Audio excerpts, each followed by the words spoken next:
In recent weeks, as the defamation trial brought by Johnny Depp against his ex-wife Amber Heard has continued to overshadow nearly all other news stories and dominate the main social media platforms, I've noticed that the normal people in my life, the ones who have not had the Law and Crime Network live stream of the proceedings running on their laptops since it began in April, are often under the impression that the case is impenetrably complex.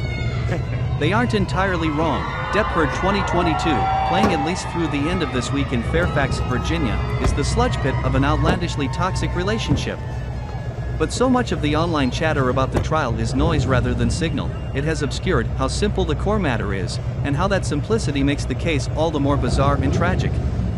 Depp's $50 million defamation claim against Heard rests on the first part of one sentence, which she published in an op-ed in the Washington Post in December 2018. Then 2 years ago, I became a public figure representing domestic abuse, and I felt the full force of our culture's wrath for women who speak out. It is incontestable that, 2 years earlier, Heard did indeed appear on the cover of People magazine with apparent facial injuries, and that, around the same time, she obtained a temporary restraining order alleging domestic violence against her husband. She was photographed leaving the courthouse with what looked like a bruise on her cheek.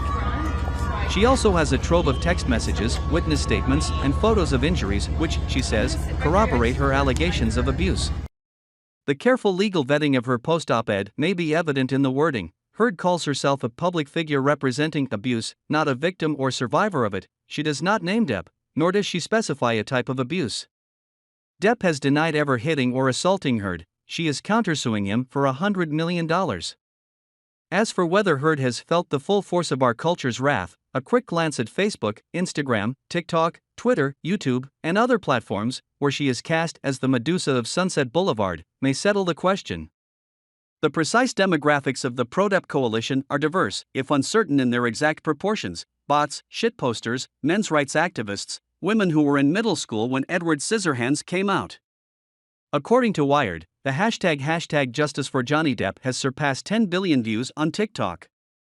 Parody videos of Heard's emotional testimony are already a TikTok cliché. The conservative site The Daily Wire spent tens of thousands of dollars to promote mainly anti-Heard content on Facebook and Instagram about the trial, per a story in Vice World News. The Daily Wire has not commented on the story. NBC News has reported on the YouTube creators who pivoted to anti-Heard videos when they realized how much users and the algorithm like them.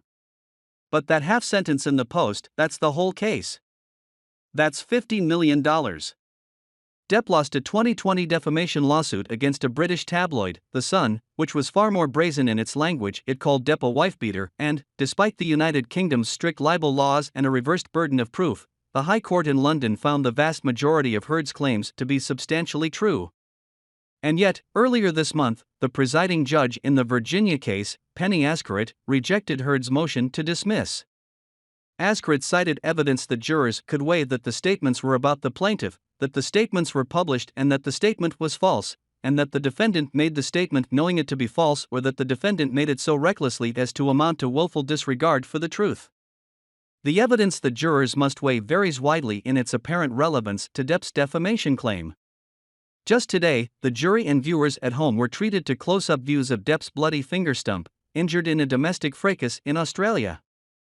Earlier in the trial, we saw images of the deranged, slut-shaming messages that Depp scrawled in paint or blood using the selfsame freshly injured stump. There are also Depp's texts sent before he married Heard, in which he calls her a worthless hooker, jokes about how he'll smack the ugly cunt around, and, at one point, shares a brainstorm with the actor Paul Bettany: "Let's drown her before we burn her. I will fuck her burned corpse afterwards to make sure she's dead."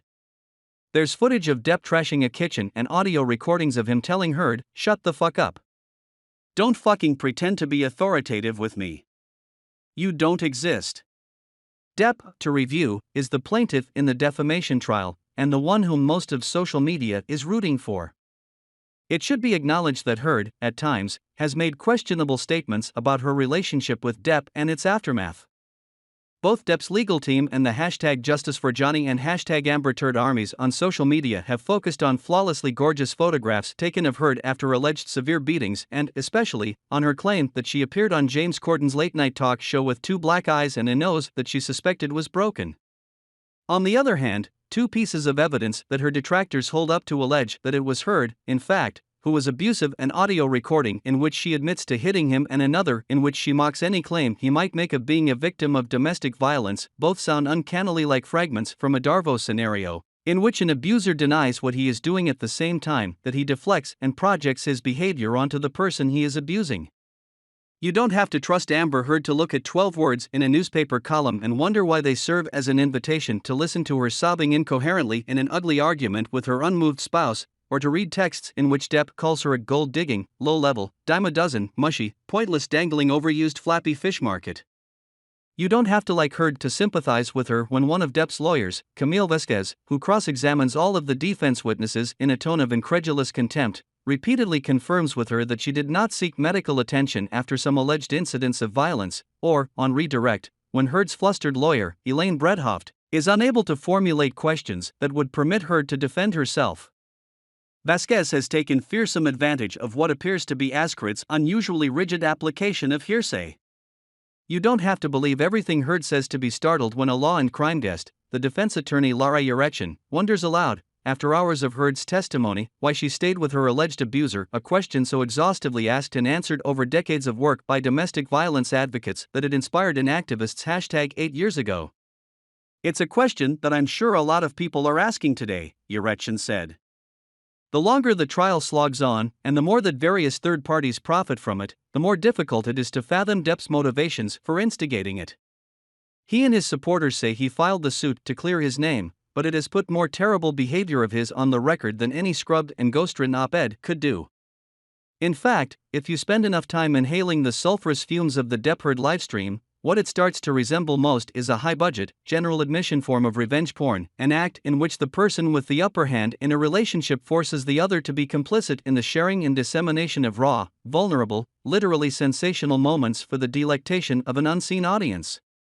One of the hallmarks of revenge porn is the way it freezes its victim in time, a plight that Heard summoned at the end of her direct examination. "I want to move on with my life," she said. "I want to move on, I want to move on, I want Johnny to move on, too. I want him to leave me alone." But the consequences of his legal action against her will never leave her alone. This is who she is now, the victim of an unprecedented internet pile-on, a bruised face on an iPhone, a woman who makes people laugh when she cries. Johnny Depp cannot be frozen in time in the same way. He has been a household name since Amber Heard was a toddler, and, though it can be difficult to remember now, he was once the most wondrously idiosyncratic brand of megastar. He worked with auteurs, made weird European arthouse films, took chances, loaned his clout around, deployed his looks and his sexual magnetism to mess with gender norms. When he accepted a role in a film based on a theme park ride and played it slant, it counted in Hollywood terms as a subversive act. It made him the biggest movie star in the world and one of the highest paid, and within a few years he stopped being interesting. As the prow of a 5-film Disney blockbuster franchise, he will never be cast out of the citadel of extreme fame and wealth.